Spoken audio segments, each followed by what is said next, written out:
Okay, this is a specific training videos for ref and reset for attack. This is where the zombies come into play. So the students, they'll have a coned in area right here where there'll be some bamboo, some tin, and some old desks, and they'll have to build a fort, a defensible position right here, and they have to build it within the cones. Now the zombies are going to come from behind me, so they need to build a defensible position facing the forest, facing the trees. And so they have, I think, 5 minutes to create their fort once they get here, once they find the Lumatron, which will be hidden back by the fence line over there. And you'll be responsible for hiding it back in that spot, and I'll show you exactly where to hide it in just 1 second. And so the zombies, they're gonna come from right over here around this edge, and they're gonna be hiding out behind here. It'd be probably best for them to hide close to, well, you know, if they're hiding, it'd be best for them to hide around the edge of the building so the students don't see it when they're looking for the gun, because they're gonna look for the Lumatron, the gun, first. And so the zombies can be hiding out right here, and then when the students say they're ready, their fort's built, you signal them and they'll walk around the edge of the building like so. And they can move quickly up until this point, but once they reach the edge, have them kind of just sort of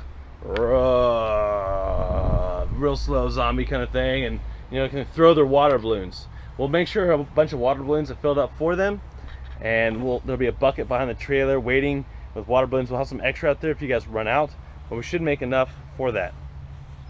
In terms of rules, the students will get a clip of ammo, only 10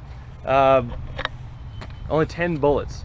Now here's the thing, they're gonna be shooting them across here, and I'll have a blue tarp set up between that tree and a pole so that the bullets don't hit a zombie, they hit the tarp and fall down. That's where most of your ammo is gonna fall.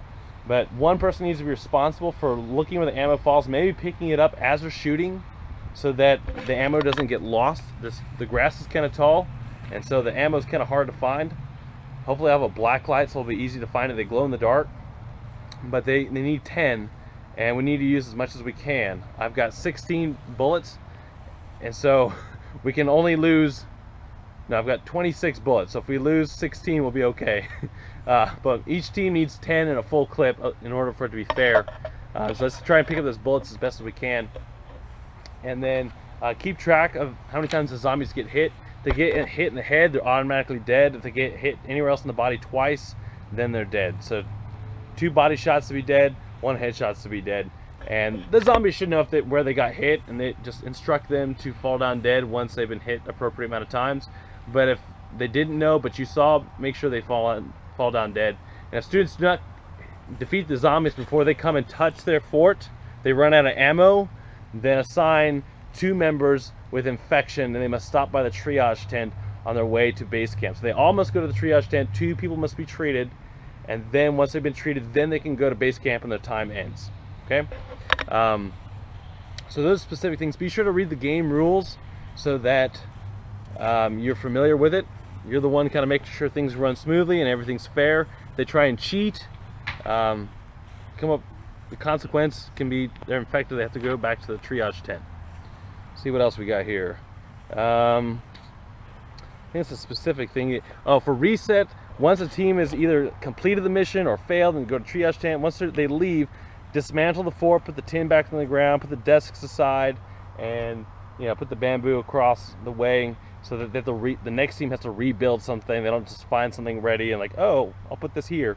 So be sure to dismantle the fort and have the ammo clip ready for the next team. If you don't think you'll be ready for the next team, radio in or cell phone in to your mission leader at base camp. Say, hey, hold the next team for a few minutes. We're having a hard time finding ammo, or we need more water balloons. Just stall for a minute and then release them. So if you're gonna run late before the next team comes, just call in. Otherwise, you should have time to be ready for the next team. Okay, and the Lumatron will be hiding right over here by the fence line. Okay, so the Lumatron will be hiding right here. I'll have it like not on the fence because it's barbed wire, but it'll be with like a group of sticks. They should be able to find it okay. And so this is where you need to re-stash it. Okay, and I'll make sure to show this to you specifically, but this is right where you need to look. And for your orientation, if you want to look at the red pole, Look at the red pole. So it's directly between the red pole and the fence if you want to find it, so that there's no confusion there. Because after the team's done, you got to go put the gun, the Lumitron, the Nerf gun, back here. So it's ready in the same geocache spot for the next team. Okay? All right. Thank you.